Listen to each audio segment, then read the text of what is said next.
the tech companies started doing work from home. I think they'll start.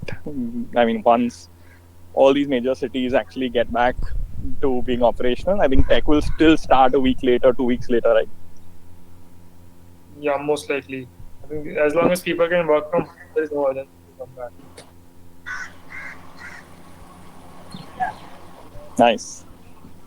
So have we got Ganpati sir joining yet? Not yet.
Cool. We'll just wait for another couple of minutes before, we'll actually start giving the introduction and telling everyone who's here what we're trying to do with this.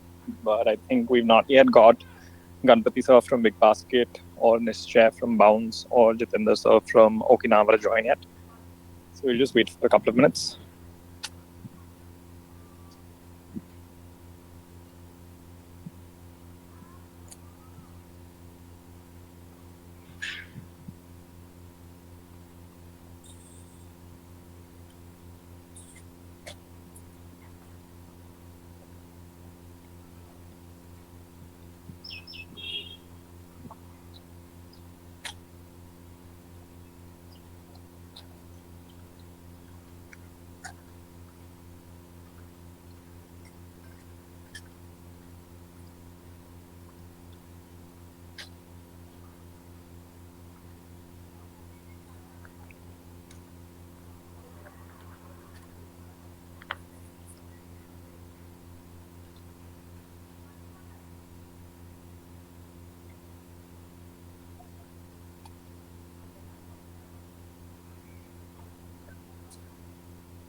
Oh, I just saw Shiv. Hi, Shiv. How are you? Sial.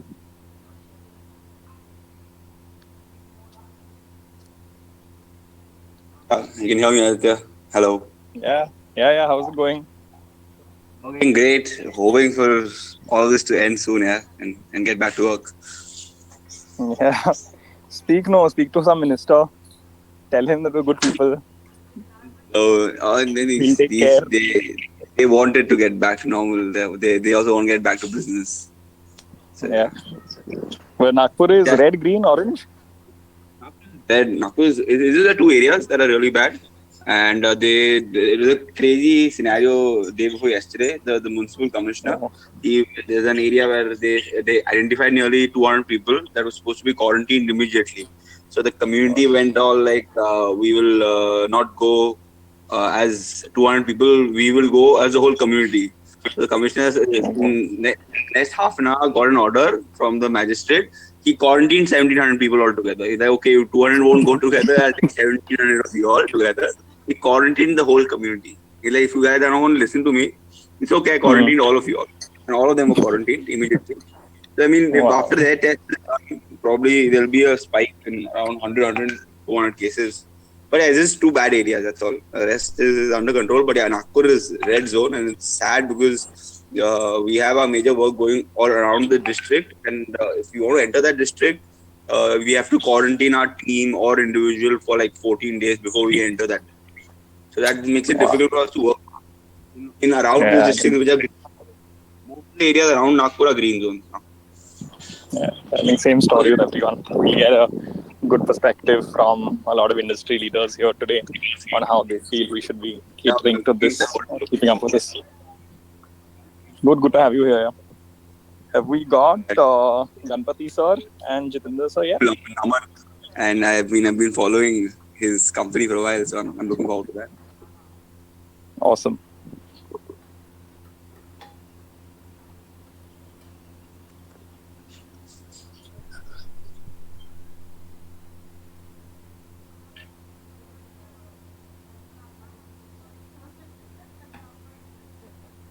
So Raghav, just correct me if I'm wrong. I don't see Nishchay yet. So Nishya has joined. Oh, he has. Awesome. Hi, Nishchay. Hi guys. Hi. So this is Aditya. I'll moderate Hi. this talk. Just try and give direction to the entire thing. And thank you so much for taking out the time and for joining us. Sure, not a problem. It's my pleasure.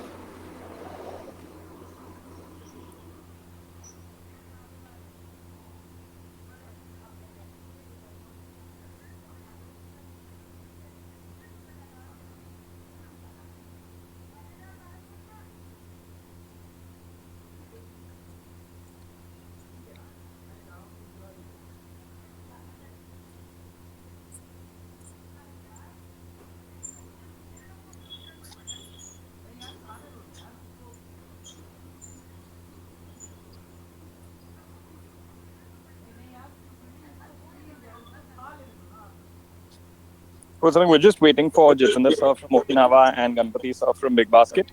And then we should be good to go. So let's just wait for a couple of more minutes.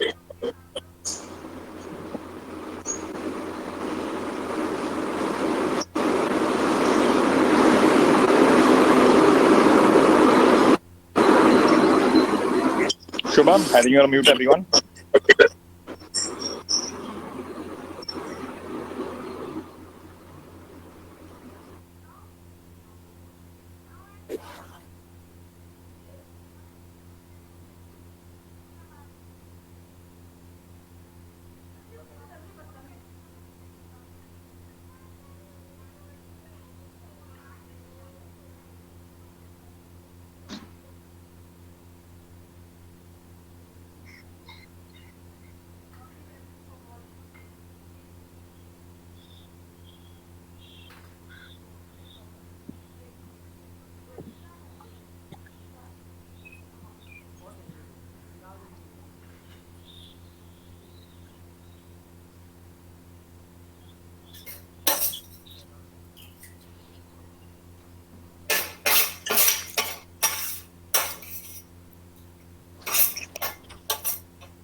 I think someone was doing a rerun of the national lockdown 25th, not 25th, 23rd, wala, no?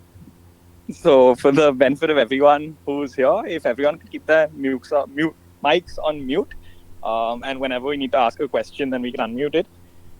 It's just a little easier. Otherwise, we've got Shubham who's managing this entire thing. He can mute all of the mics remotely. But just, if someone happens to turn on their mic accidentally, please do mute it. And just quick count, we're up to about 100 people, but we're just waiting for Jitendra sir and Ganpati sir to join. I think Raghav might be able to do a quick check with them and see if they're caught up somewhere. Yeah, they're just joining. Okay, awesome. So yeah, a couple of more minutes then.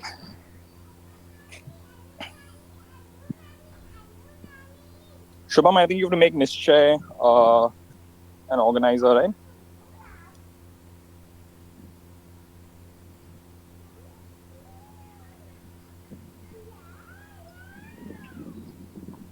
Sir Nishchit sir has joined through a mobile device, so he can't be said as an organizer.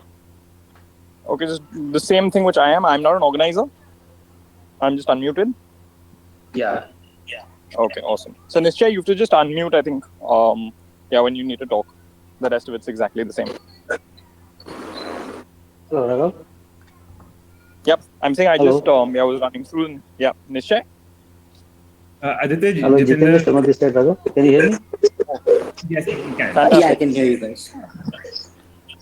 Hi, Jitendra sir. How are you? This is Aditya. Yeah, I'm good. I'm good. How are you, Aditya? Very good, sir. Thank you so much for taking out the time. Thank you for Thank you. joining us. I think you've got a lot of fans who are in the audience and a lot of people who would have wanted to ask you a lot of questions on how It's you okay. build Okinawa. Yeah, sure. How is the lockdown going, sir? Enjoying with my family. Wow. So that I think that in itself shows the difference between leaders and people who are aspiring to get there. The response is always positive. I think Yeah. it's the best answer I've heard too. Yeah. How is the lockdown going so far? Super. Shubham, could you make Jitendra sir an organizer?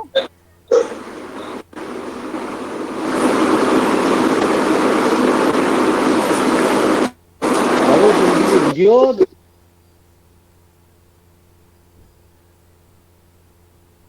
Yeah, Raghav, it will be video or it will be only audio? So we've got a couple of people who've joined in just through the phone. So Nischay from Bounce is here on his mobile device. I'm also on the mobile device. But if you're on video, sir, that would be amazing. If you could come on, I think Raghav can also come on video. You could be on video, and if Naman and Ganpati sir are able to come on video, then it'll be really nice. Yeah, I'm okay with both the options.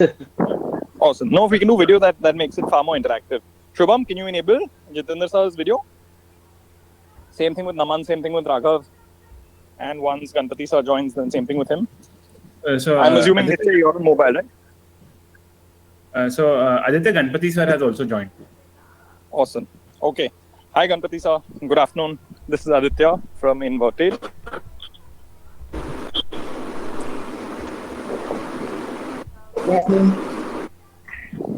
Okay, we just got a little bit of disturbance, sir, on your mic. So if you could just speak a couple of sentences, then I think Shubham can try and cancel out some of the interference.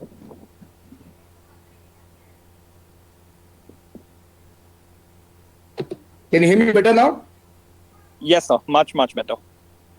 Okay, right. Thank you. Super, sir. Super, sir. Okay, so I think we're all set. I'm just going to quickly, Shubham, would you be able to turn on videos for whichever one of the speakers is on a computer?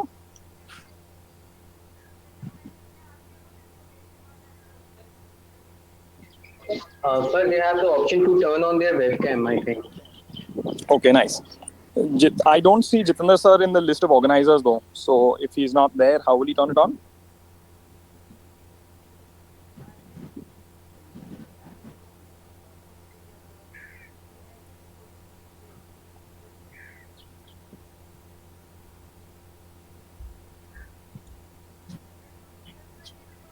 Okay, great. I see Raghav, Can you I see see me? Naman. Yep, I see Jitendra ji, is that right? Or is that Ganpati sir? Can you see me? It's just a little fragmented. Yep, I can see three faces. Yep, I think it's Ganpati sir. Yep. Awesome. So I see Raghav, I see Naman, and I see Ganpati sir, right? Jitendra sir? This conference will Yeah. now be. This conference is no longer being recorded. Yeah, Aditya. Yes, This me. conference will now be recorded. Okay, super sir. I think that we're good to go. Everyone from the speaker side, if you can just give me a thumbs up, so then we can start off.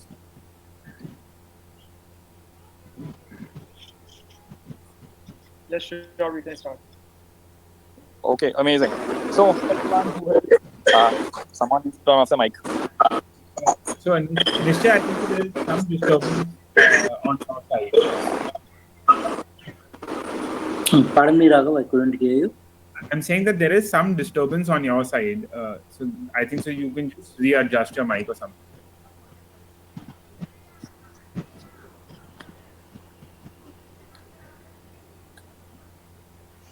Aditya, you can start now. Okay, fantastic. So great. First and foremost, everyone, thank you for being here. From our side, thank you to all of the speakers. I think y'all are very busy in spite of the fact that the country is in lockdown. I think all of y'all are working far harder than we would work during normal hours, because it's just difficult to get everything in order, ensure that the teams are motivated, ensure that you're planning well for post-COVID. So I think taking out time from your schedules and joining us and all of the people who want to hear what the future of the EV industry might be. It's really nice of you all. I'm going to do a quick introduction to everyone so that on the audience side, everyone knows who we're talking to. I'll start off with Jitendra sir. Jitendra ji is founder and managing director of Okinawa. I think it's the most consumer-facing electric vehicle brand that everyone would have seen. Lots of showrooms, lots of vehicles on the road, great performance, and I think a story of how to grow in one particular industry exemplified by Jitendra ji. He's been in the automobile line, I think, since he started, and correct me if I'm wrong, but it's been a good 14, 15 years. He knows exactly what quality means. He knows exactly what Japanese quality means. And to take the dive and start off an EV brand far before EV was as popular as it is today took a lot of courage. So thank you so much, Jitendra sir, for joining us.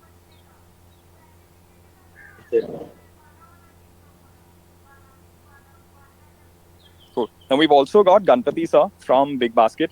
Ganpati sir I've never had the chance to directly speak to him, but I've heard a lot of praise about him from Raghav, who is fortunate to be, interacting with him on multiple occasions. And what stands out, I think, about him is just how helpful he is to people who can be complete strangers. So I know this because I think he's connected us as a very small startup which wants to make good lithium-ion batteries to a multiple number of companies without having any background to us, I think. So just that, I think, is an introduction which would say a lot about the person.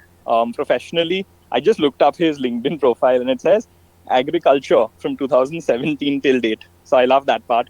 Apart from that, obviously, he's heading innovation at Big Basket. And I think we can expect to see a lot of new innovations coming out of Big Basket, led by Ganpati sir post-COVID. So thank you, Ganpati sir, for joining us.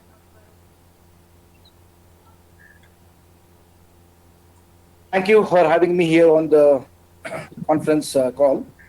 Just a small background to what I was earlier to piece of agriculture. I was in the Indian Navy and I used to work on board electric submarines right from the time I joined Navy, almost going back 25 years ago. Presently, I'm with Big Basket for the past 2 years. My introduction was spot on, right, sir? About you connecting us to multiple people. Definitely, all the best to you guys. Thank you so much, sir. Okay, cool. We've also got Nishchay. Nishchay is Director, Supply and Monetization at Bounce. For everyone who's ever been to Bangalore, I think you know exactly what Bounce is. It's all over the place. I'm not sure about this, so Nishchay, correct me if I'm wrong, but Bounce is the largest shared two-wheeler ecosystem that exists globally. And I think... Yeah, that's right. That's right. Yeah, so I was that's amazed right. when I went to Bangalore last time. Just the number of yellow bikes with red stripes that you see is fantastic. It's amazing. And there are a bunch of loyalists in Bangalore who swear by Bounce. So they would not get onto a bus, they would not get onto a rickshaw, they would not get into a metro. They only travel by Bounce. So I think what you all have built is absolutely amazing. So thank you so much for taking out the time and joining us here. Sure, it's a pleasure. Super. And then we've got Naman, who is who's VP at Stellaris. I just saw his face for the first time. He looks really, really young. I think graduated from IIT Bombay 2012, and he's run a couple of startups. So he's seen both sides, I think, now of the entire ecosystem, what it is to hustle, be an entrepreneur, face setbacks, go through good times, bad times, have the thrill of getting funded. And now he's on the other side of the table. So he knows exactly what it must be like to be slush with funds and looking for companies to actually deploy that money usefully. So thank you so much, Naman, for joining us. Thank you guys for inviting me.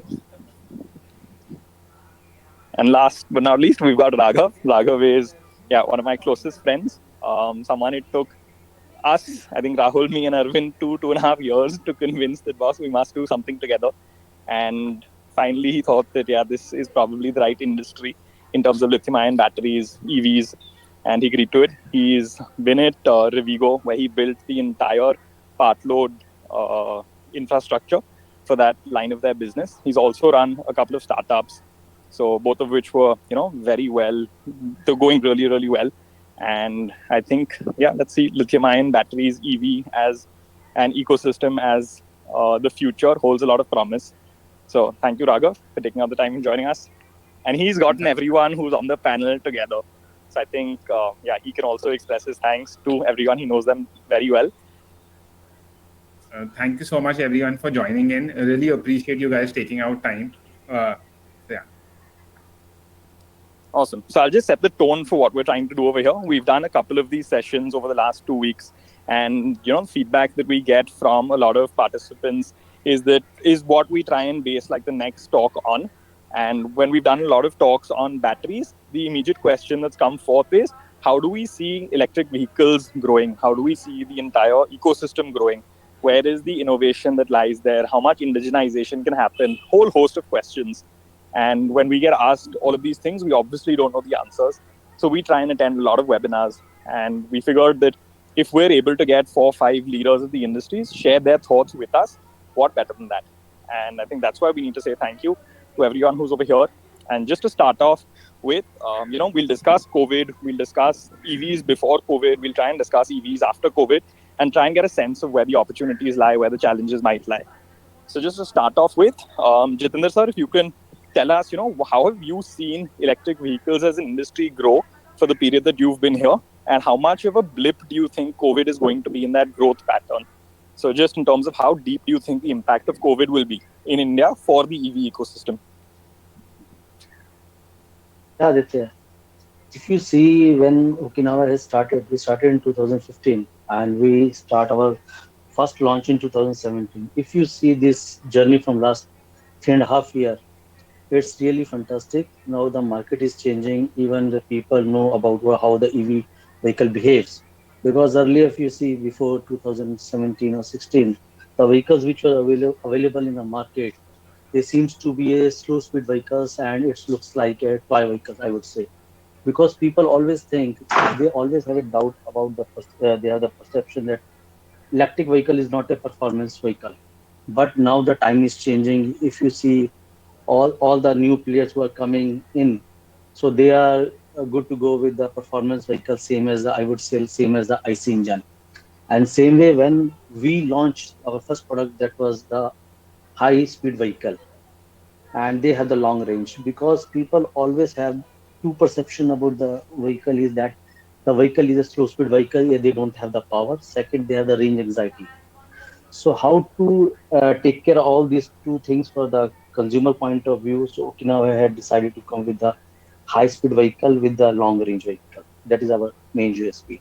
That time initially days we work on we have developed some few patents by the Okinawa regarding the powertrain, because that is the most important part of any vehicle. Like if you see controller, battery, BMS, and third is the motor.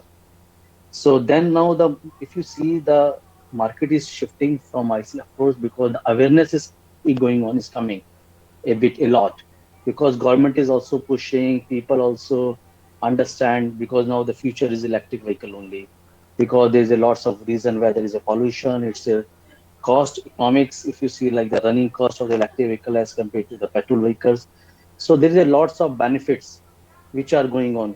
So that is one of the reason people now make them understand, because now the market of course will shift from IC engine to the electric vehicles. And in last 3 years we have seen lots of changes. The people are shifting from IC to the petrol to the electric vehicle, and that's why this market is growing. So last 3 years this market is growing, and I think in future it is going to be grown like anything. And future is of course is the EV.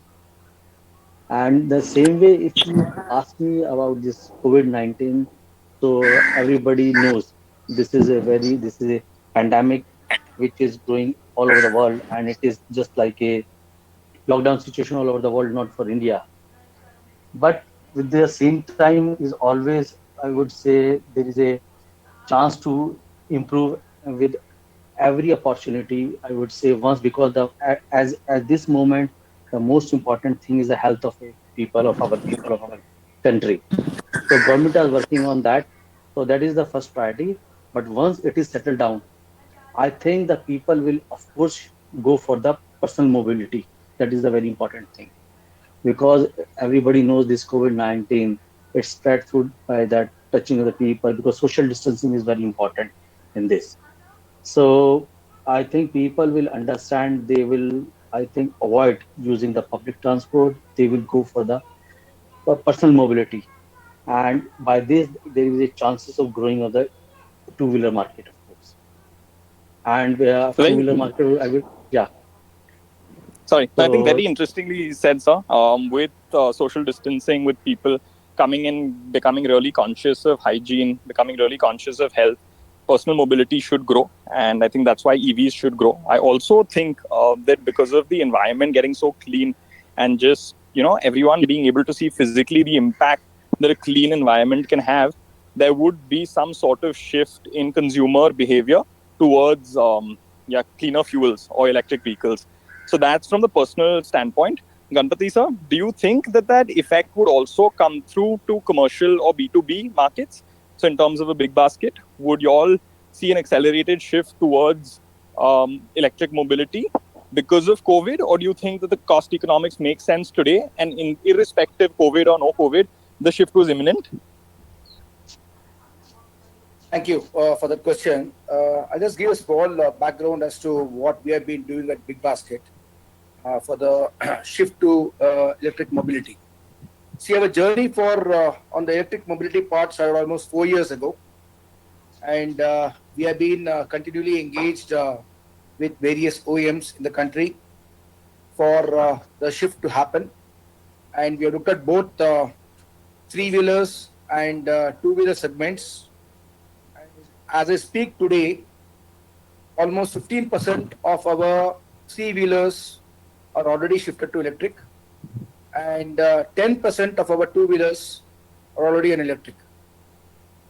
So, notwithstanding COVID, we are looking at a continual gradual shift away from the old IC engines. Of course, cost matters, and the added benefit of non-polluting environment, particularly in cities like NCR, where already there was a huge backlash, and also because of stringent regulatory norms, because of pollution. We have already moved away to electric vehicles in these cities, and we continue on this journey to engage with manufacturers. And what we see in the next 1 year is that 20% of our vehicles would shift over to electric in the next 1 year or so. So you're saying 20% of your total on-road vehicles would shift towards electric in the next year, sir? And how many would the on-road vehicles be currently? Yeah, I said in the case of two-wheelers, it's 10%, and in the case of three-wheelers, it's 15%. So, we'll and how much is the total population? Yeah, see, these are three-wheelers which are around 2,500 odd vehicles, and similarly another 2,500 odd, 5,000 odd two-wheelers. So I think number-wise, so a lot of logistics companies, a lot of home e-commerce delivery companies would be seeing a shift towards moving towards electric vehicles. So same question to Nishchay in terms of, it's very different. So what Jitendra said is that you would have personal mobility pickup. From a B2B perspective, Big Basket says that we're going to shift 10%, 15% of our fleet towards this. For Bounce in particular, COVID would have a much deeper impact, I would assume, because the same person sharing that bike would have some sort of reservation. Do you think that's something that y'all are planning for, or do you think it's something which y'all can manage effectively? Yeah, as Jitendra sir said, we totally agree that post-COVID, it will be a little bit of a nightmare for public transportation and also shared mobility to a certain extent. But what we operate is pretty private in nature. User is on his own. He is riding the scooter on his own and is not sharing any close proximity. I mean, he's not sharing a lot of personal space with anyone else. So the probability of him getting infected on a bounce scooter is much lesser compared to anyone else, any other mode of public transportation for sure. And we are working with various organizations across the globe to use industrial grade disinfectants to make sure that the vehicles remain much safer. And we are also promoting a lot of personal hygiene, and we are educating how users how to be safe on a bounce scooter. This is pretty much same. The probability of one getting infected is same as any other mode of anything else that they do in their life. It can be simple grocery shopping. It can be just getting out of home. It can be anything. So the probability is no less or no more in anything, any other mode of commute or any other mode of transactions involved. Coming back to EV as a theory within bounces, we strongly believe EV is the future. We have invested heavily in engineering. We have invested heavily in research and development to ensure we slowly migrate everything into EV. Today's truth is IC, and there is no other go but IC, because of which we are operating with IC. But since last 4 months, we have done massive strides in EV sector. We have introduced more than 1,000 scooters. Collectively, it has clocked over 300,000 kilometers in last 4 months. We have served a lot of users. We are sitting on a massive data, and we are building. We have put together a great team to build our own EV. That's the future. There are a lot of good EVs already available in the market. Okinawa being one, Ether, and there are many promising companies also working on EVs like Eevee and a couple of other companies. But then uh, with all the operations over last 18 to 20 months, what we have understood is all the vehicles which are there on the vehicle are very well engineered. But it is all thought from a personal use perspective. Whatever a ride sharing vehicle goes through is uh, uh, pretty massive usage in terms of a vehicle will be used for at least 8 to 9 hours in a day, but will be used by 10 to 12 different guys. So these vehicles may not withstand be it IC or EV, everything. And also the kind of weather or wear and tear it goes through is massive, because of which we thought we need to build a vehicle from grounds up, because of which we invested heavily in designing and developing our own EV. We have already done a couple of prototypes. We did some kind of road tests, and the results are very impressive. If you are following media, you would have read the recent developments that we did. We were able to drop a vehicle from uh, 20 feet high, and it was undeterred. We were able to simply start the vehicle and run it off. That's the kind of reliability we have achieved over last 1.5 years of engineering. Yes, but coming back to COVID impact on this, organizations B2B space will continuously put effort to adopt EV for various reasons. It makes a lot of sense from a unit economics standpoint. It makes a lot of sense from maintenance standpoint, because it will have very less moving parts. The kind of wear and tear it goes through compared to an IC will be very less. There is no carburetor, there is no engine oil. There are not many things which has to be maintained on a regular basis on an EV. So B2B will always favor a EV is what we believe in. And COVID will have a certain impact from an engineering standpoint. A lot of companies who are in uh, deep real sciences who are working on EV tech, uh, we believe there may be some impact of funding there, because overall funding may get impacted over next 18 to 24 months. Apart from that, I think EV is the future. Awesome. So I think I got a couple of really, really good points from what you said. One, hats off. You've been able to drop an EV from 20 feet high and not have the battery explode, which is amazing. So you all have done something phenomenal with the design, I'm sure. And the second interesting thing which I picked up was that normally people would think of bounce as ride sharing probably being a little risky. But from your conversation, what I could make out is people might actually shift from metros and from crowded buses towards bounce, because it's far less possible to contract the disease over there.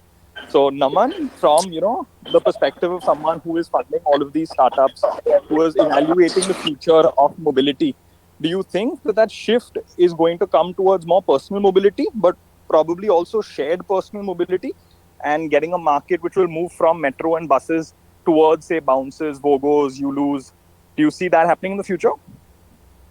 If we talk about the long term, definitely we believe EV is a space which is definitely going to happen. Uh, in the mid to long term, we're talking about anything 3 to 5 years or more. EVs are going to be there.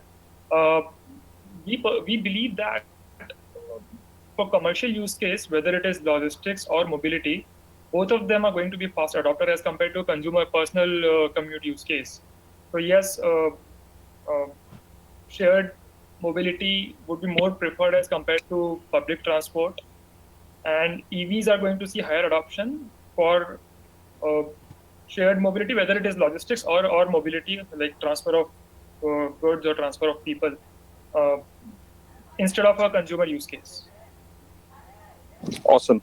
Dagav, I think you're in a unique position of actually being in touch with both sides of these markets. So since y'all are looking at supplying batteries to, either to any electric vehicle manufacturer, you would have a connect or a pulse of what is B2C demand going to look like, and also what B2B demand kind of looks like. What do you think the next lever for growth of EVs as a market might be? Do you see it coming from B2C, or do you see it coming from B2B? And if you could just put that into a time horizon of 12 months, 18 months, 5 years. Thank you so much, Aditya. So to your question, what would, according to me, be the lever of growth for electric vehicles in the future? So I believe in the next 12 to 18 months, we should see a significant uptake of electric vehicles in the B2B space. For somebody like a Big Basket or for any of these e-commerce, logistics, hyperlocal companies, one of the single biggest determinant to what vehicle should they be adopting is unit economics. And from what I understand is the cost of operating an electric vehicle is almost 1/10 of that of an ICE vehicle. So given that everybody today is under cost pressure, everybody is under the pressure of showcasing that on a unit economics they are positive. There are questions that are being raised on how sustainable these companies are, how sustainable the growth of these companies would be, and one of the levers for them to achieve positive unit economics would be reducing the cost of last mile operation, and electric vehicles fits perfectly into that. So that's my sense on it. That said, on the B2C space, as all of us has seen over the last 45 days, that vehicular pollution has a massive impact on the environment. Previously, it was debated whether it could be because of particular pollution, it could be because of construction, it could be because of n number of other reasons. But what we've come to realize that vehicular pollution also plays a significant impact in causing pollution. So from a personal perspective, for example, if I talk about myself, I would be far more conscious about the environment now. I would be far more conscious about polluting the environment. And hence, if given an option, I would definitely love to adopt to EV. And there would be multiple such consumers who would be willing to adopt to EVs, seeing the impact. So yeah, so that's my 2 cents on it. So while the primary driver should be B2B companies, and then B2C companies should also start, B2C application would also start seeing an uptake. Yes, I think finally we're going to have Indians who are going to be conscious about the environment. We've had multiple talks like this. We've asked this question to multiple panelists, and everyone somewhere believes that that time has come where Indians will make a decision based on the environment rather than just on unit economics or on what is my cost of just getting the product. So in this space, I think Jitender ji is uniquely positioned that he has the upside on B2C demand and on B2B demand. But I also think that he's uniquely positioned in having a pulse of the market and of a consumer because of the fact that he has showrooms and there are multiple channel partners, all of which give you a sense of what's going to happen.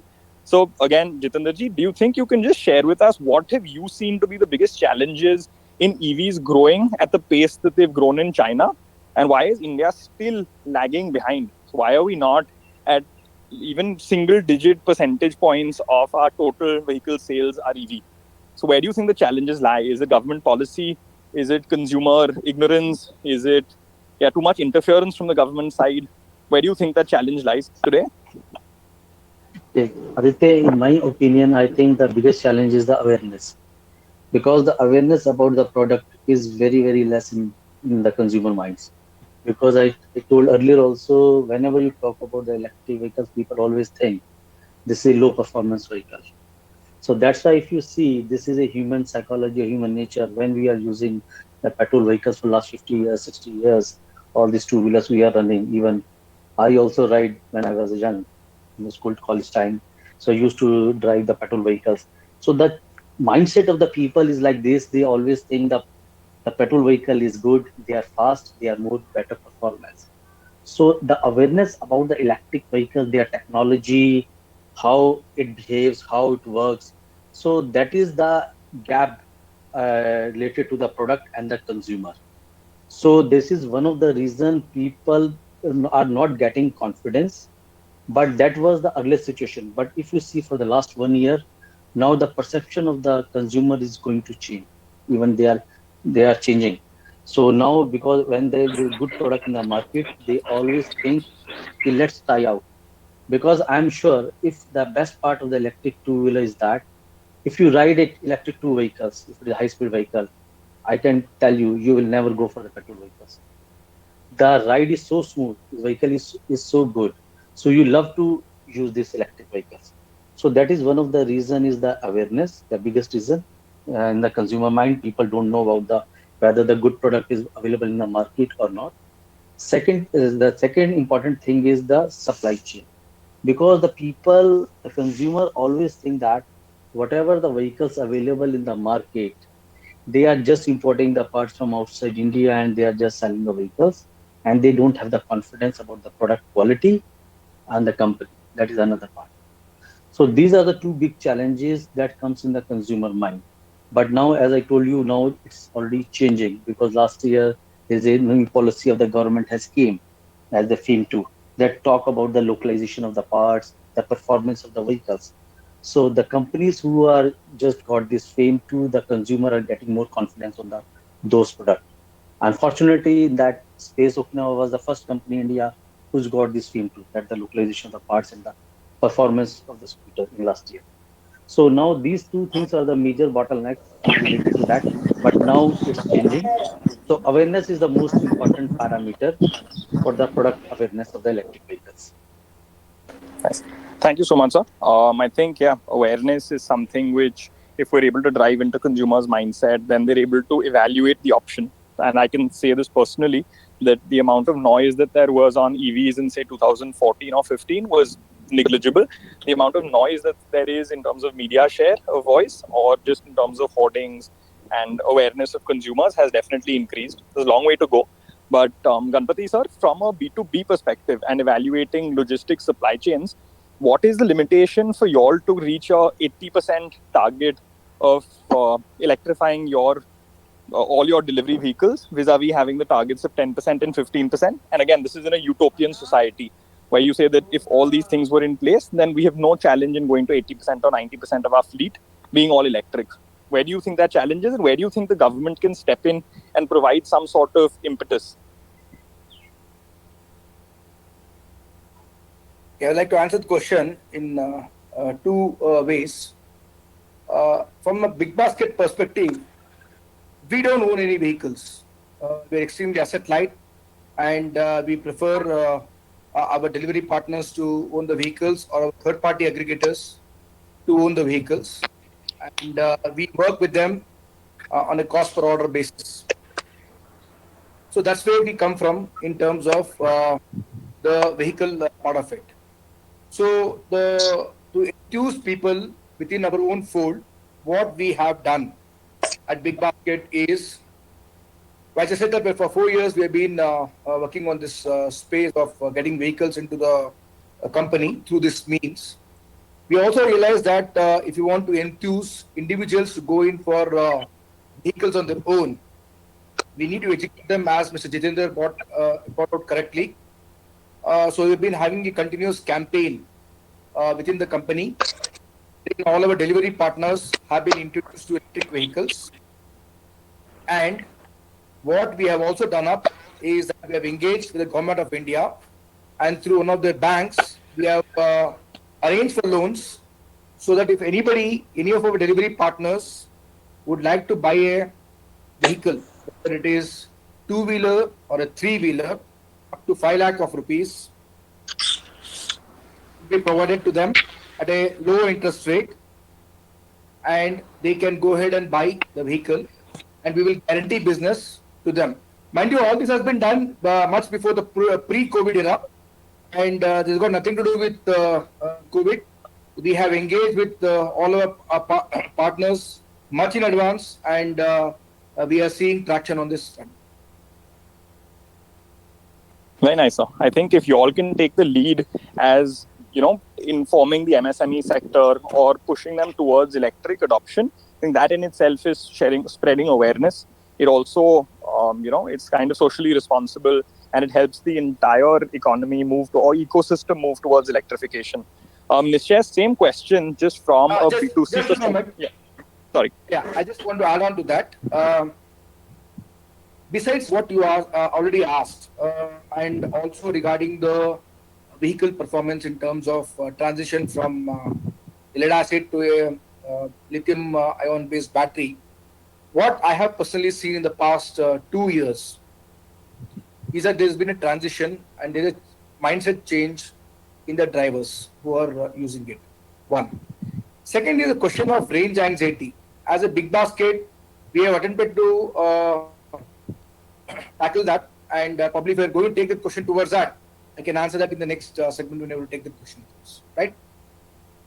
Super, sir. Thank you so much. If I do, in fact, forget, so please do add your 2 cents when next time you're speaking on this. But just Nishcha, same question. What do you feel is any sort of accelerant that you can get from the government or from the VC side or from consumers to just take that hockey stick kind of growth that all VCs talk about?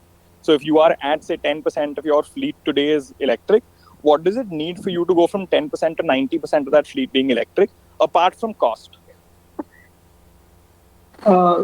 It's a couple of things for sure. One is we need to convince a lot of investor community, not just the VCs, but debt markets, NBFCs, and all of these guys to back the purchase of EVs. That is one major. The major reservation most of the institutional lenders have is what is the resale value. If someone defaults on payments, even if I repo this vehicle, will I be able to get a fair share, fair market value to recover the money lent to procure this vehicle? Apart from that, range, a certain lot of things has to be done in the range. There should be a lot of relaxation when it comes to import of parts till we start manufacturing everything in India, including battery packs, including the challenges around importing all this parts. Apart from that, government should also go on a front foot to identify all the manufacturers across the globe, start working with them to make sure that they are BIS compliant even before we start importing, so that government publishes, okay, we have identified 5 more partners who are manufacturing cells, which is this grade, this, so that more and more companies, more and more B2C companies also start importing these things or buying products from local manufacturers who source their raw materials from these channels. Awesome. So I'm just going to skip Naman and go to Raghav just because I want to know that from batteries, on the battery front, what is the kind of support that you feel is lacking? And again, from any accelerant, it could be government, it could be VCs, it could be banks. What do you think is limiting you from having a 1 gigawatt hour manufacturing facility today to supply to the EV ecosystem? So thank you, Aditya. Before answering that particular question, I will just try and answer a couple of doubts which were raised both by Ganpati sir and by Nishchay, that one of the reasons which is not letting the EV ecosystem grow is lack of support from NBFCs and from financing companies. So while a lot of these challenges can be easily resolved by having a much better designed and a sophisticated battery. So one of the things that Nishchay highlighted was that one of the challenges that an NBFC or a finance company faces, that in case if there is a default on the EMI, how do they recover their payments? So that is something which is sort of easily can be done using the battery. So the battery has an immobilization capability. The battery has a GPS tracker, and if the vehicle goes beyond a certain periphery or a certain parameter, you can easily immobilize it.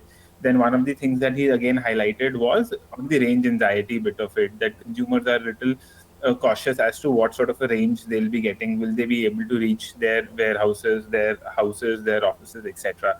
So a large part of this can easily be resolved through the battery, and that's something that we at Inverted are working very aggressively on. We've sort of spent a lot over R&D over the last 18 to 12 to 18 months to build some of these capabilities in terms of working on the BMS to be able to communicate remotely and to be able to give instructions to the battery to immobilize or the vehicle to immobilize, or to be able to just work on the quality of cells, just work on the quality of thermal management and the mechanical design to ensure that with the same set of batteries, we're able to give a 20% higher range, which solves for some bit of range anxiety that the customer has today.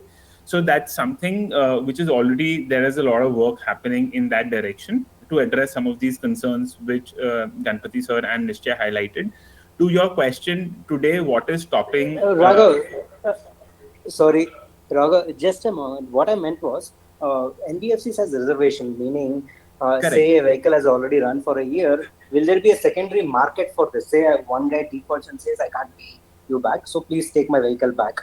At that point of time, NBFCs are not sure whether they will be able to recover the cost by selling this in the market. Will there be any buyers in the market for these vehicles? That is the major challenge, that there is no secondary market. For example, if an NBFC funds a Honda Activa, after 1 year they are sure that if they sell it off in the market, they're able to recover a certain assured cost based on the industry standard.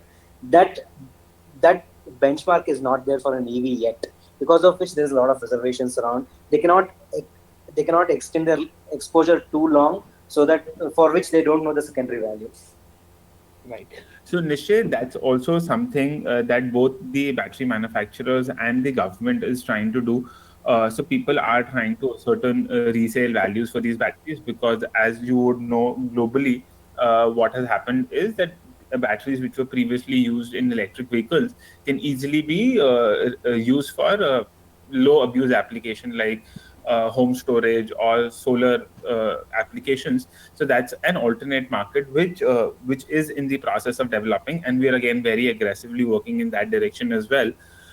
To ensure that after a certain period of this battery is being used in an electric vehicle application, how do we ascertain to a very high degree of accuracy that what is the resale value? And I believe in the next 12 months or 18 months, we should be in a position to accurately ascertain that value as well. Because when you start deploying a more sophisticated BMS into these batteries, you can actually exactly determine what is the degradation which has happened to these batteries, how much kilometers have these batteries run already, what is the capacity left in those batteries, and hence once we're able to attribute all of that, we should be able to put it into an alternate application once they're used in electric vehicles. Very awesome. Raghav, I'm just going to ask Naman one question, because a couple of people have asked this. Naman, how do you see the impact of falling oil prices and diesel prices on the uptake of EVs? And again, we all look at VCs as having this crystal ball that you all can look into the future, 2 years, 3 years, 5 years, and say that this is what's going to happen definitively, and then everyone just follows. So have you kind of factored that into what sort of investments you all would be looking to make? Or is it just a blip and you feel that EVs will continue to grow? So honestly, that was a thought in our mind, that the weight economics will not be like as weighted as it was earlier with the falling oil prices. But what we have seen so far is the falling crude prices have not been resulted into lower prices for petrol and diesel, and hence for an end consumer, this is most likely not going to impact too much in terms of economics. But yes, if you apply a macro lens, there is some reduction in the weight of the economics argument in favor of the IC vehicles. That does not mean that EV will not happen. It is just that might probably delayed by 6 months or maybe a 12 months period. The adoption might be a little bit slower because of that, and nothing to do with the adoption on the demand side, consumer side. Maybe some macro elements, like you're talking about NBFCs or government subsidies or large scale private equity investors, they might want to maybe wait and watch for maybe next 12 to 18 months instead of going very aggressively right now because of falling oil prices. Okay, awesome. And so Jitenderji, I just had this question pop into my mind. And again, you're the stalwart of EVs, you're the stalwart of understanding how electric vehicle pickup is happening. What was your opinion on Micromax's strategy when they entered and when they had these EMI schemes being rolled out? So, what was your take on it? And do you think that there is some sort of benefit in doing this staggered payment model, or just showing people that it's very cheap to own a two-wheeler? Or do you feel that traditional retail, pushing it out of a showroom, getting consumers to buy into the concept, maybe a slow burner, but that's what the growth path should be for EVs? Yeah, Aditya, like every company have the different strategy.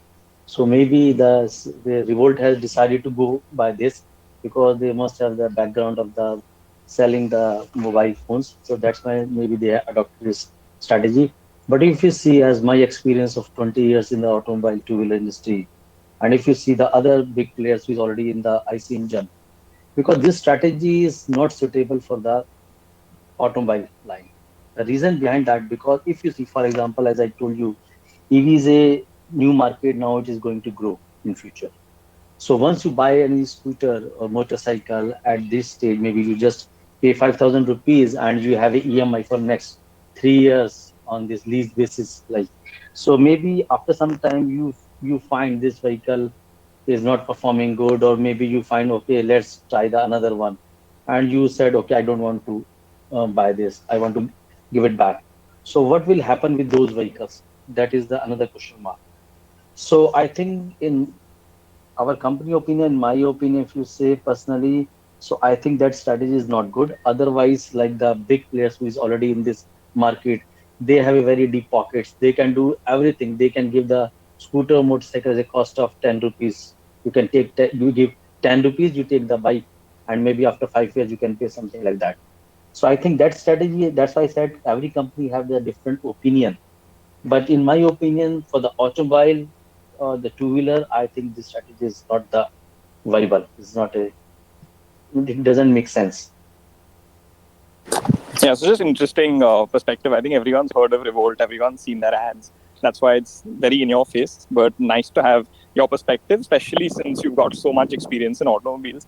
And Ganpati sir, just not necessarily linked to EVs also, but since you've got a lot of experience, and how long do you think it's going to take for the entire economy and then also EVs to bounce back from the impact of COVID? How do you see the economy restructuring, and what opportunities do you think that new restructuring or the new means of people working will provide to anyone who wants to work with a big basket or similarly logistics players?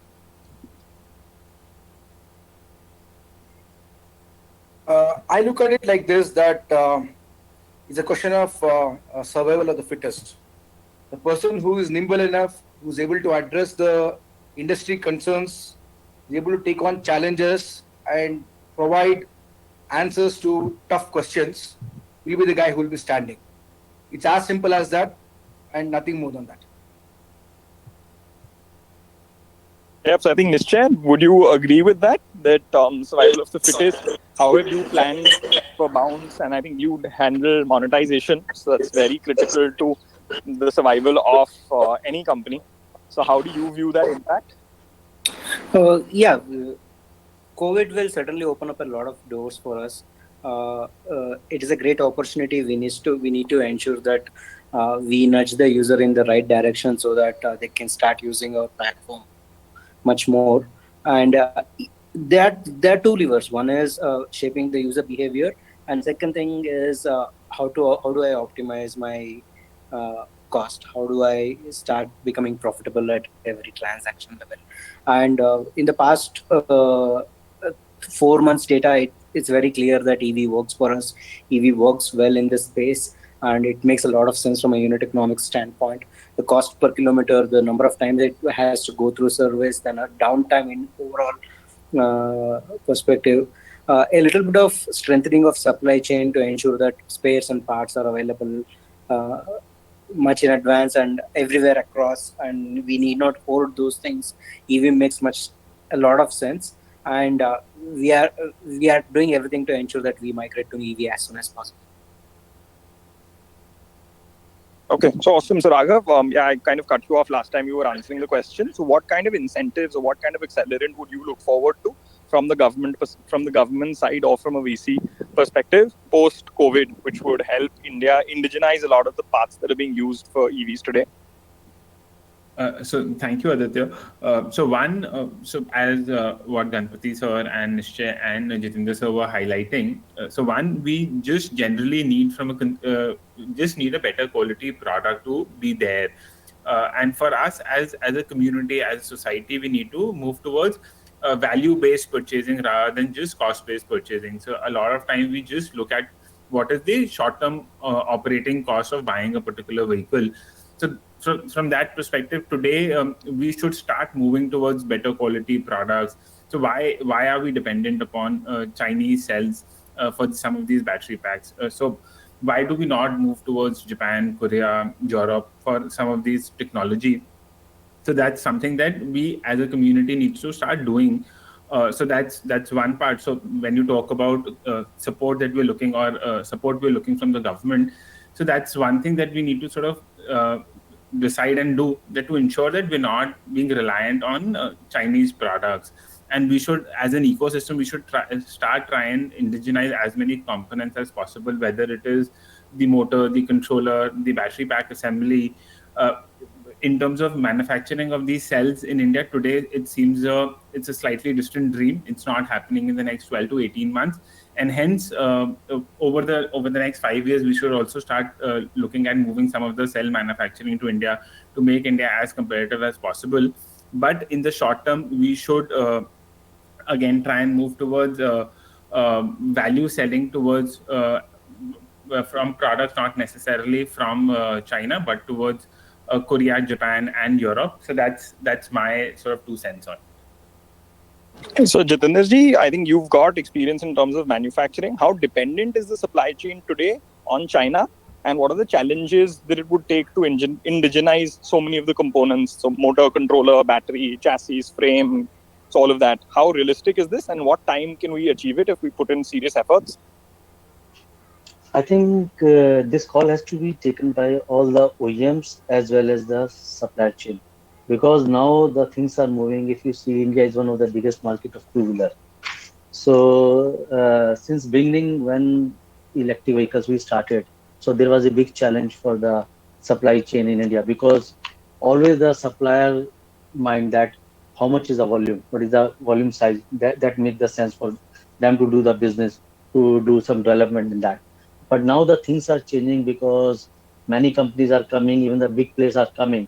So even the government push is there. So government, all the ancillaries or the suppliers are now they are thinking that the future is electric.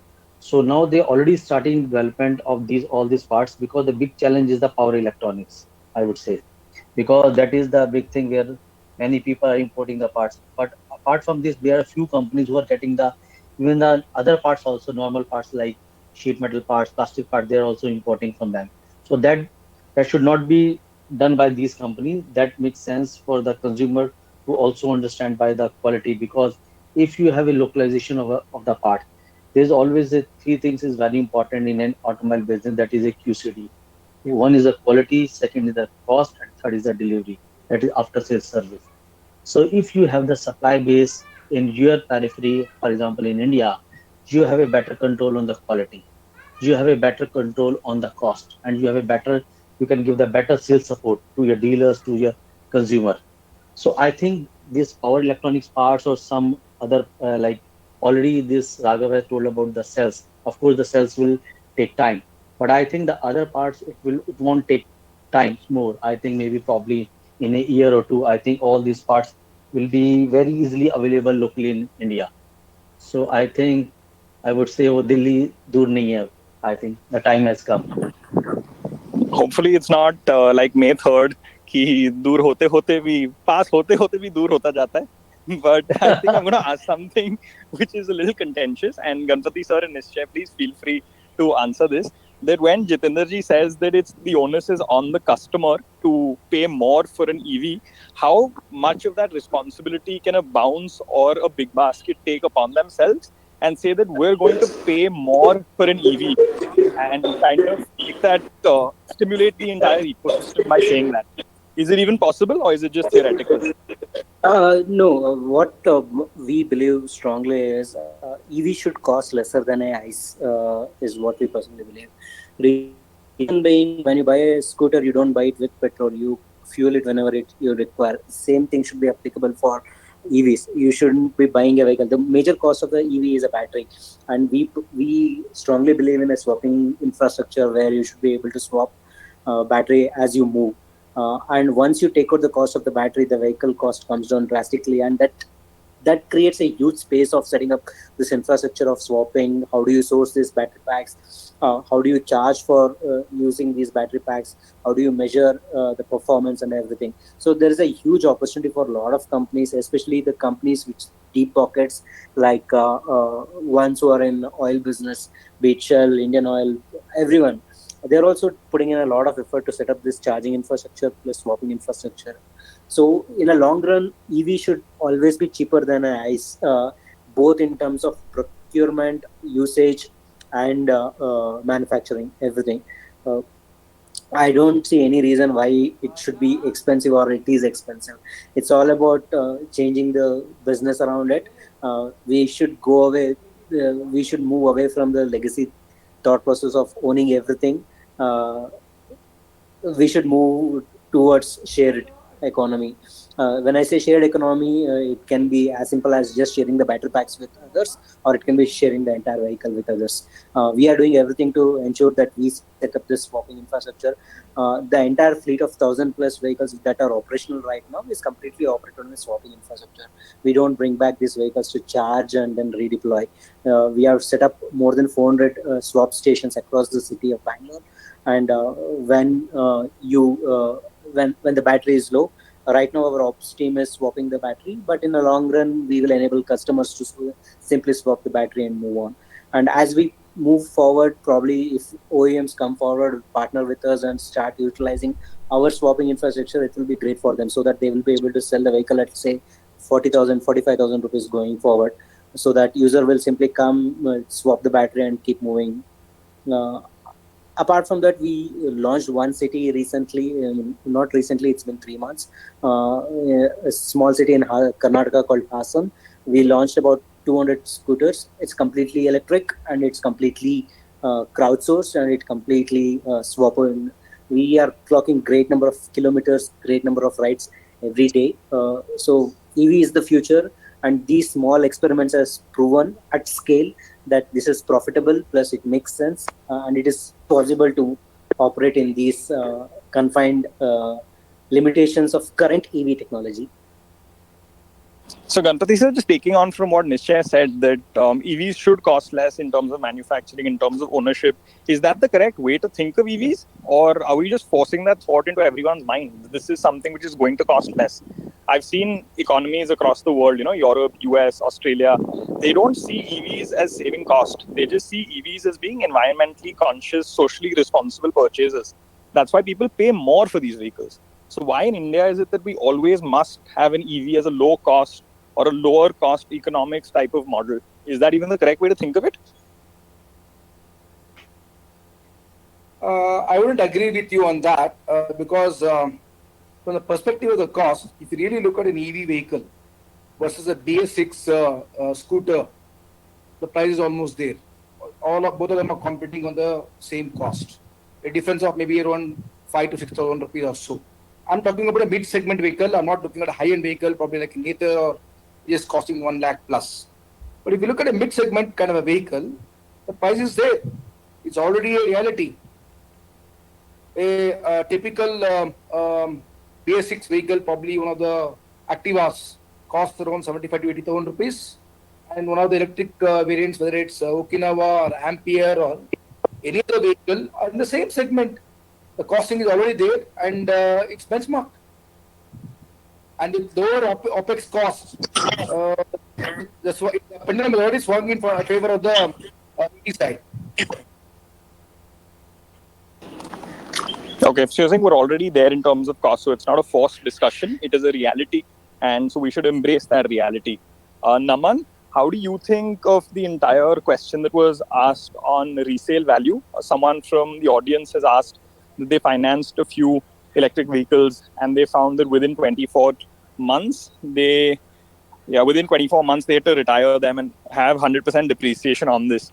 As a VC, how do you all see the life of the EVs, and where is the challenge in getting a longer life or having warranties that last the life of the asset which you foresee or which you predict in your books? I would echo the same thing, I think, which you just mentioned, that most of the customers we've spoken to in the shared mobility use case have faced the same problem, that the vehicle don't last for as long as they've been promised.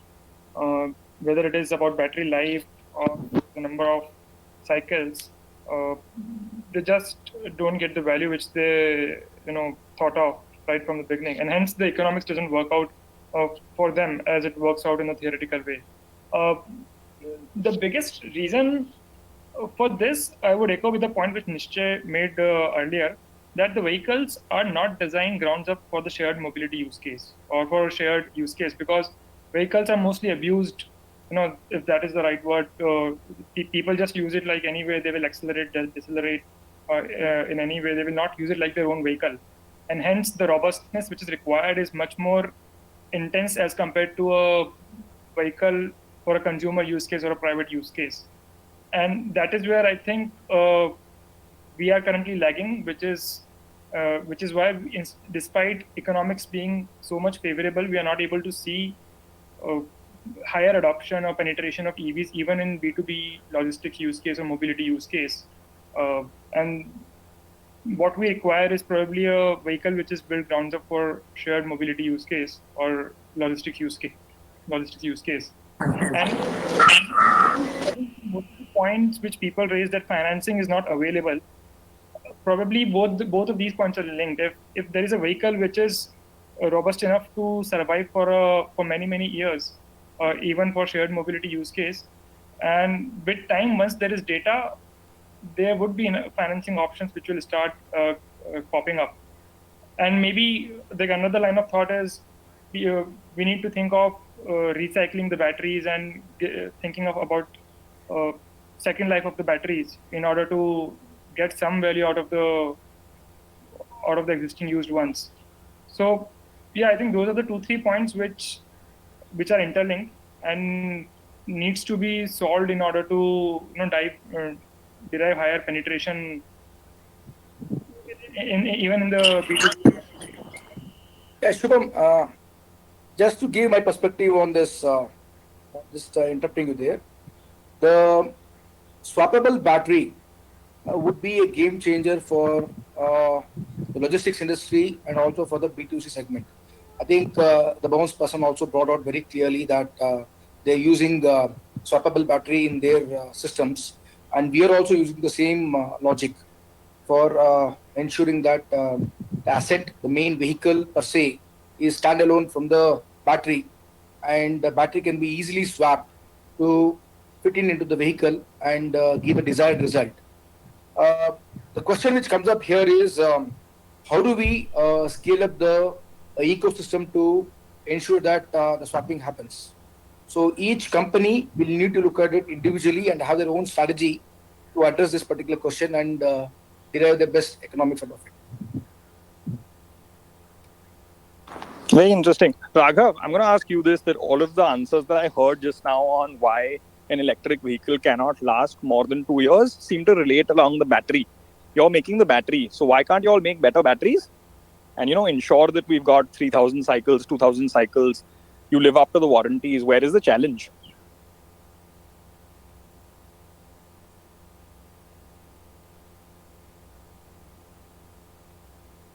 Raghav, was I not audible?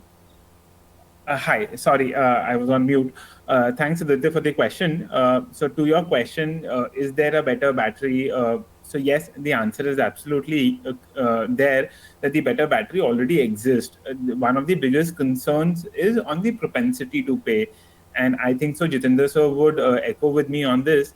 One of the primary discussions which sort of starts, primary things which the discussion starts revolving around is on the cost. Everybody is looking for like the best product, but at the lowest cost. And that's the sort of mindset that we need to structurally change. We can absolutely make a better battery. We've already tried, tested, on the cell chemistry, on the product, on the battery management system, on incorporating the thermal design. The only challenge is on the cost part of it. That obviously once we start incorporating all of this, the cost sort of goes up, and then the propensity to pay goes down. So that's the 2 cents that I have, that the product exists, but the propensity does not. So Jitanji, where do you think that responsibility actually lies? So I've not got an answer to this. That who needs to step up and say that we are going to pay more for a better battery, we are going to pay more for a better EV. So we're not concerned with it being the cheapest cost, but we're concerned with it being the best quality. So where does that responsibility lie? Is it government? Is it VCs? Is it ecosystem creating companies like Bounce, like a Big Basket? Who is responsible for this? Actually, I would say the responsibility lies with the individual person or the consumer or the society, because the main problem with India is like this. We have a intention to, as India is a cost sensitive market. Everybody wants to buy gold, but they want to pay the cost of silver. That is a big problem. So everybody wants the class one quality, but they want to give the B class cost. That is the main problem, because they are not matching apple to apple. That is the one of the reason, and that is the reason that, as Raghav has already told, of course the battery is available with have the very good performance. Even you can use B2B, you can use B2C. They can perform well in all the conditions, but you have to pay for that. So this is all about the awareness, and where the consumer or the corporate companies, they understand so what they are buying and at what cost. So that is one reason thing. And I just add to your earlier question also, when everybody was talking about this financing of the vehicle, but I'm not agree with that, because as on today, if you I will ask like Okinawa, so if you ask any bank, they are already financing all the vehicles of ours, like HDFC is financing, IDFC Bank is financing, even the other NBFC like Mannapuram or other companies, they're already financing the vehicles. So I think that thinking was earlier, maybe 2 years back, but now already all these banks, NBFC is already financing these vehicles of the EV also, same as the same rate of interest where they are doing for the IC engine also. And one question what Nishay was saying and Mr. Ganpati was discussing about that B2B, the vehicle, the robustness of the vehicle. The main problem with the B2B is like this, because in that case, there is no one owner. Every the rider who is riding the vehicle, they are not considering this is their own vehicle. So they are abusing the vehicle. And by the same time, also the guideline which is used to be how to usage of this vehicle, because this is just like a electronics vehicle. So we have to take care of those vehicles. It's not like the IC engine.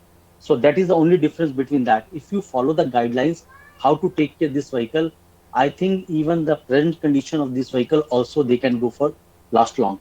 Even if you see after FAME 2, the minimum warranty of a company has to give 3 years warranty of all the parts, even whether it's a battery or the other components also. So I think that was situation was earlier, but now the situation is already improved in terms of the performance of the vehicles. So, and your earlier question, of course, product is available, everything is there. So you have to pay the cost according to the quality of the product. Yeah. So, Ganpati sir, I think what do you see as the focus areas for skills or for individuals? What kind of skills should they develop, and what kind of avenues should startup entrepreneurs look at in the post-COVID era for EV ecosystems? What are the interesting business models that could exist? Could you just share some of your thoughts? Thank you for that question. Before I take this question, I just want to echo what Mr. Jitendra said. And I agree with the last question where he had put across his point in terms of finance. We have engaged with the Government of India through SIDBI, and the loans are definitely available for individuals through a scheme called as Prayas, where the government is giving, the SIDBI is giving loans to last mile customers for at a lower interest rate. That's point number one. Second is regarding B2B. Customization of vehicle is a continual effort which needs to be focused on to be make it robust for utilization in the B2B space. And we realize that, and our partner in Bounce also would echo the same thought that B2B is a different ball game, and we need to take care of that. Coming to your question regarding the startup space, as to what exactly is that we can look at for ensuring that the products are robust and made in India or whatever it is. I would like to answer this question in two ways. Firstly, this xenophobic attitude of saying that a particular segment is to be banned, I don't agree with that. Primarily because any sensible, logical business would always want to diversify their vendor base and ensure that they are not constrained by supply chain problems. So that is what we have strived at our end. Coming to the innovation point of view, there are a lot of startups with whom I interact with in the Indian space, and various technologies are being available, starting from swappable batteries to how to take out reduce the heat component, how to ensure that the battery lasts longer, how to reuse the battery and try to recycle the battery. There are various many things which are coming in. One segment which I have not seen, probably that could make a big difference, is presently that each particular manufacturer would like to promote his own product and look at tying up his battery closely with the BMS. Is it possible that the BMS is it possible that the BMS can be a system which can be easily modified and can take on multiple kinds of batteries when the battery is over 2 years down the line? Of course, there will be challenges in this from ARAI homologation process and also the government of India coming and pitching in. And when government of India can come and say that, look, give me an alternative for Zoom, and we challenge and throw up a 1 crore kind of a prize money, the same thing can be done for the EV space. That's my response to your question. Yeah, so I love that answer. I think in terms of government incentives, government accelerants, perfect example. If the government can come in and say that please build a solution which parallels Zoom, why can we not come in and say, can we build alternatives for every product that we're importing from China? Nishchay, you said that Bounce is also developing vehicles ground up. Is that something which you feel is possible? And what are your views on innovation that can come up from the startup community to help the EV ecosystem grow much faster?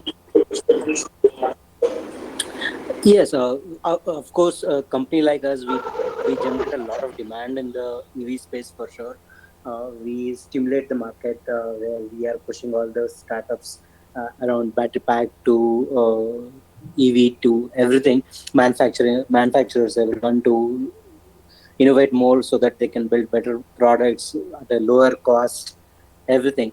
And apart from that, yes, since we saw that there is a huge gap, at least from the EV, I mean, building a very robust vehicle which can sustain the abuse or usage of multiple people over every day. For example, each scooter will be used by at least 250 to 300 guys every month, and it will be ridden for at least 2,000 to 2,500 kilometers every month, which is not a standard use case of regular vehicles which is available in the market. So we are sitting on a lot of data in terms of how users use, what usually breaks in Indian conditions, what should be the actual reliability of each part. Considering all of these things, we are building the entire vehicle grounds up, and we are attracting best of the best talents from across the globe to make sure that we put out a best vehicle so that our users never think again of owning a vehicle and just use it whenever they need from us. Nice. So Naman, again, what type of startups do you think entrepreneurs should be looking at in the post-COVID EV ecosystem, which you think might be successful? So largely we see that there are 4 broad categories in the EV space. One is the OEM play. It can be like 2-wheeler, 3-wheeler buses. The other is the energy distribution play, whether it is swapping or charging. That is one category. third category is the battery tech play, which like one of the pockets within that is what Inverted is doing themselves. And fourth is around the services play, which is more around mobility and logistic services. And we believe there are some, and within that there are multiple subcategories. There are very many pockets within these categories, and each of these pockets have multiple opportunities, whether it is two-wheeler OEM or maybe a swapping business or battery. Even in battery, there can be like making a really great battery pack for Indian conditions, or reusing and recycling of the cells. So yeah, these are the four categories which we feel, and we believe that each of them has opportunities within the sub pockets of these two. So yeah, broadly, if you want, I can go really deep into subsectors, but I think that would be too long giving out our entire thesis. Yeah, I think there's so many opportunities that you can't always completely list them down. Raghav, I have a contentious question for you. Everyone on the panel seems to be pro battery swapping, sees battery swapping as the way for EVs to grow. I think you and me have had multiple debates. You're on the side of battery swapping, I'm not.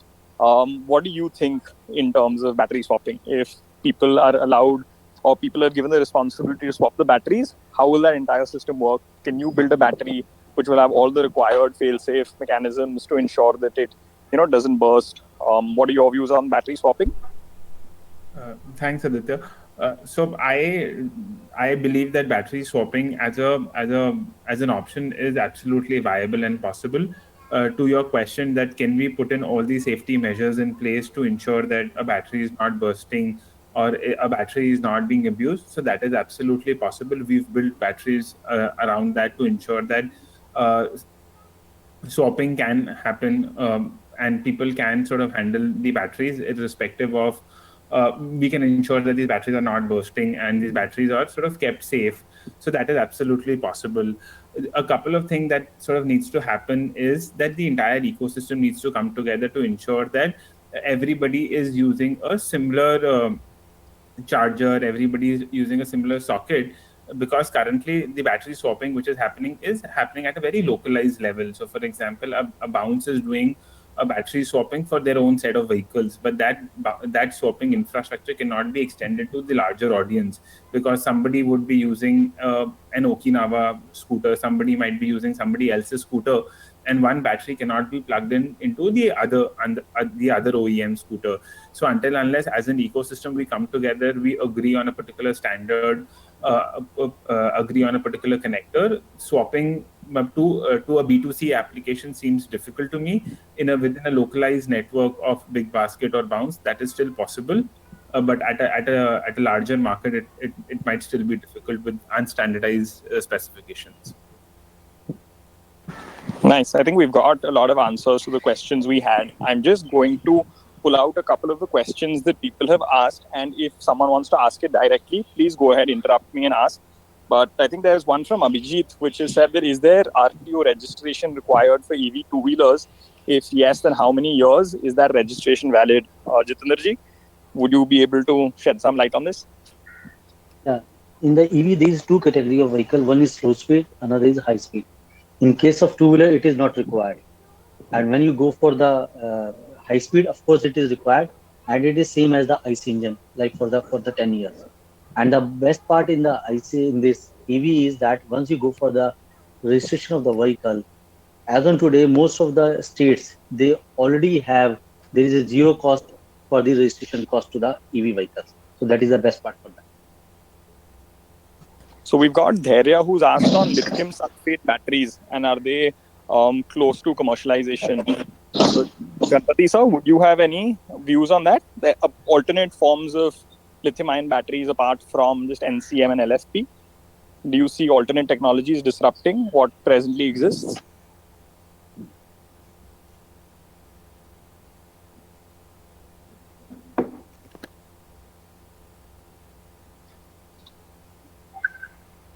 Yeah, Raghav, could you take that? I'm not sure if Ganpati sir heard it.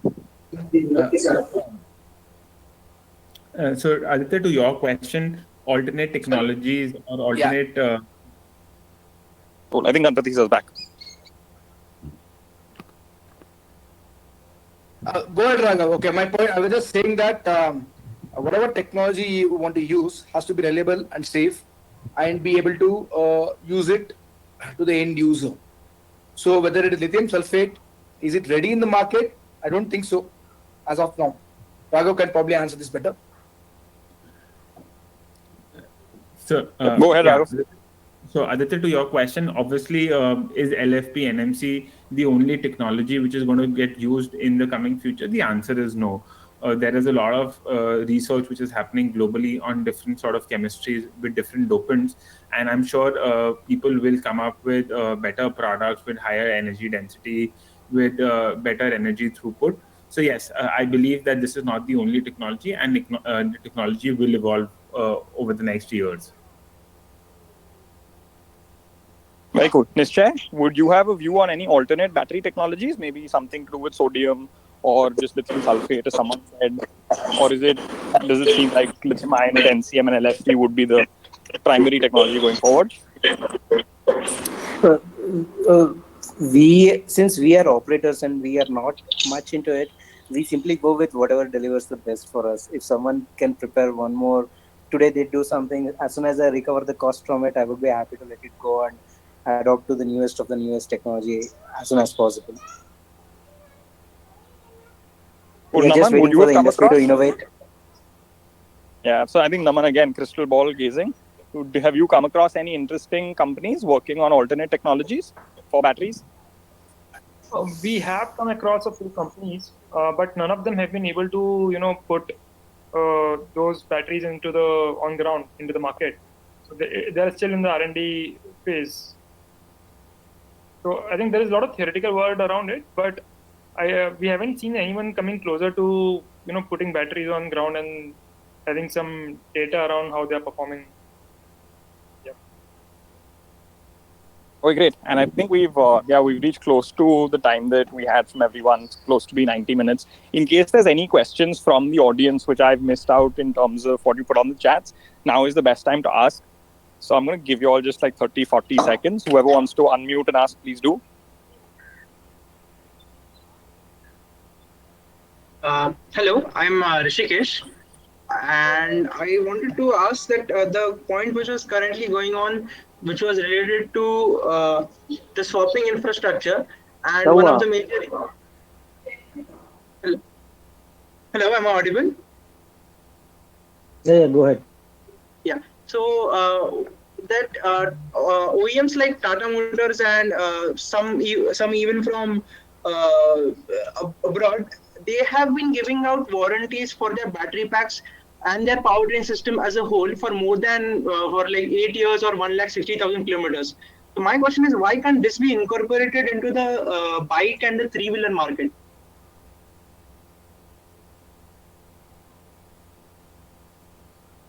So, Jitendra ji, if you can take that, your best position. Yeah, Rishikesh. Thanks for your question. As you talk about the European market or maybe another countries, these battery which they are giving for the 8-year warranty and other things, I think they are in the four-wheeler only. First is that. And there the cost of the vehicle is so high, so that they can, like we already discussed a lot about the cost of the product and the cost of the batteries, their BMS and the other thermal and other things also. So that is possible in India also, but in that case also the cost of the battery, it will increase a lot. So if you see the life of the battery in lithium ion which is using nowadays in India, so normally we give the 1 to 3 years. It means if any problem happens in 3 years, we can replace the battery. So that is one part. And the life of the normal battery, if is a user is doing. So in the lithium ion case, it goes up to 4 to 5 years. And I think pretty good for the B2C customer. They can have a good life of the battery usage for that. So after that, they can go for change for it with some replacement cost of that. So same way we have to see also where we are living, where is the market. When there's a market of 100 rupees, we cannot sell 1000 rupees cost of the product. So we have to see the whether this market is a cost conscious or they don't care about the cost. They only want the high product quality, and where the cost is not the borderline for that. So that is everything is available, then you have to pay for that. Very cool. We've got a very interesting question from Manan. Manan, would you want to ask it directly? Hello. Yep. Hello. Yep. Please go ahead. Hello. Yes, sir.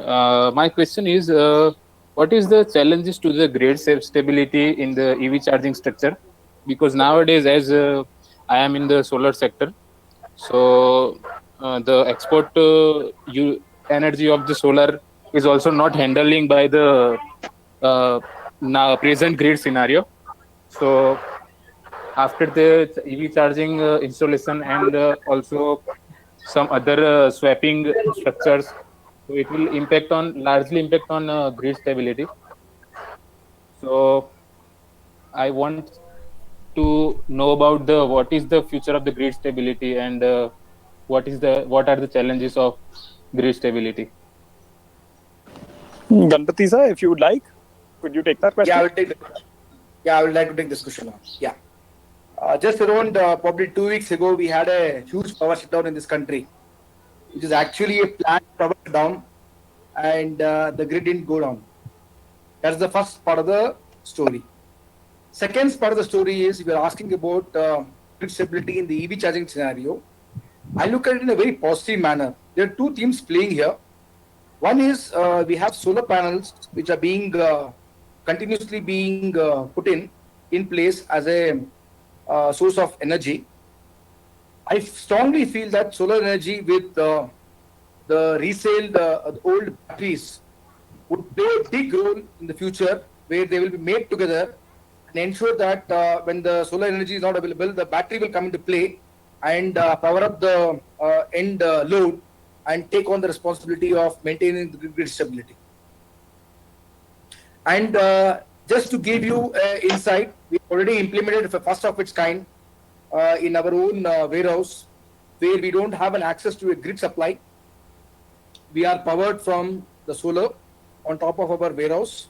We have lithium-ion batteries which are kept in our warehouse, and the lithium-ion batteries are charged in the mornings, and the excess power is diverted to our end load. And in the evenings, whenever the batteries are discharging, it continues to discharge and provide the load. We have a standby diesel generator which can kick in if we are not able to provide energy for meeting our needs. But as the energy density of the batteries grow larger, I think even this problem would be addressed. Awesome. So we've got just one last question. I'm going to ask Rakesh. Rakesh, he's asked on what are the unit economics for EVs. So what is the operation cost per kilometer per charge with respect to range for two-wheelers and three-wheelers in case of swapping? So I think Nishchay and Naman, since you're on the side of people who've got the money who can amortize these costs, could you all just answer that? Rakesh, if you want to clarify the question, please do.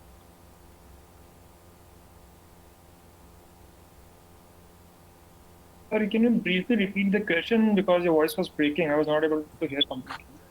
Okay, so what Rakesh has asked is, what is the operation cost per kilometer per charge with respect to range for two-wheelers and three-wheelers in case of swapping?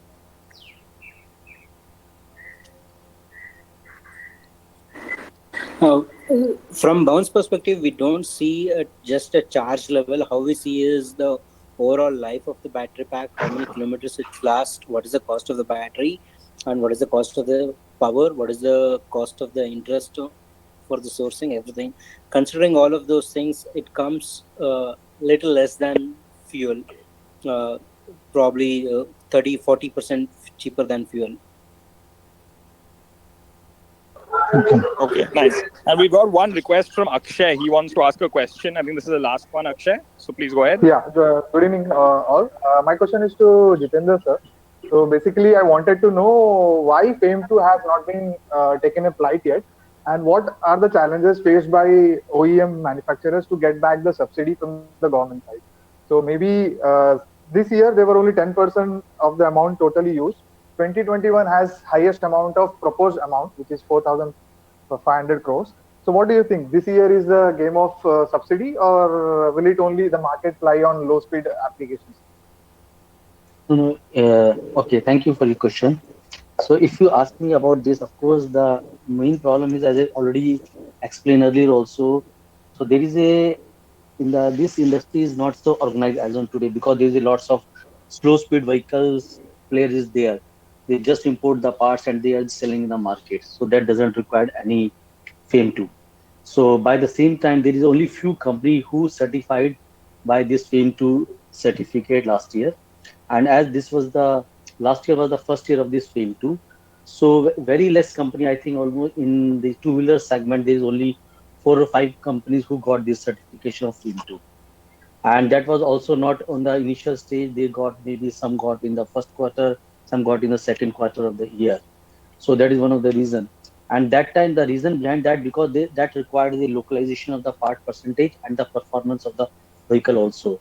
So all the vehicles who is available in the market that time last year, they were not good enough to pass all these tests at the government agency, and that's why they could not qualify for the FAME 2. But in the same time, if you ask for this year, I think if you want to electrifying the future, I would say the transformation of the IC engine to electric vehicles, only high speed is the option, because slow speed is will never be an option for the IC engine, because then it is an option of a cycle to the slow speed vehicle. So if you want to really go from IC to the electric vehicle, then we go for the high speed, and that required the FAME 2 also, because without FAME 2, then it become an expensive affair for the customer also.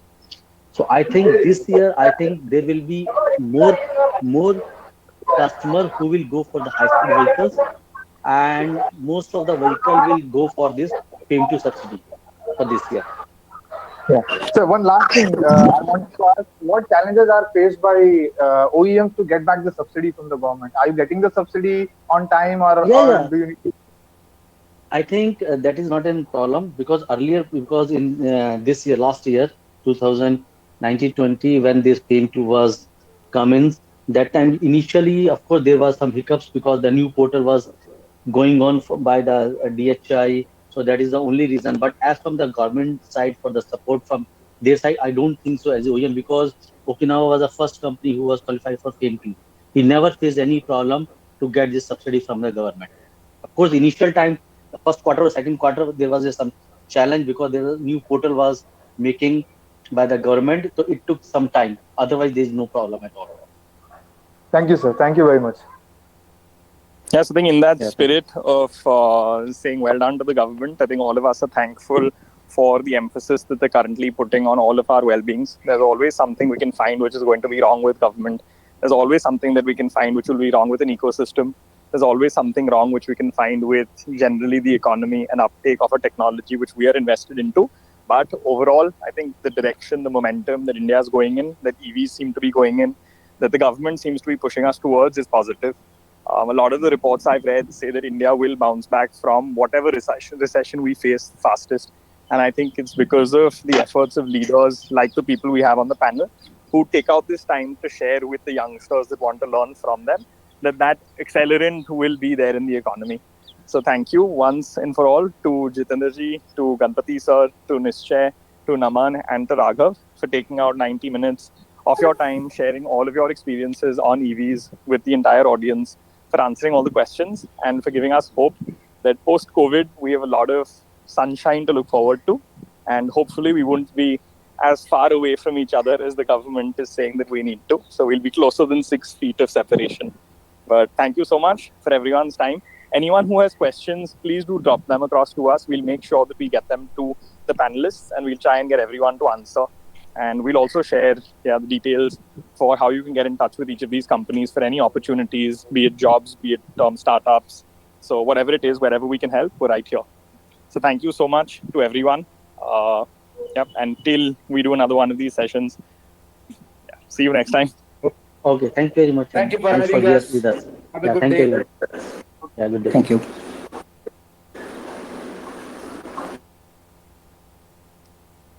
क्या होगा समझे नहीं क्या बोल रहे थे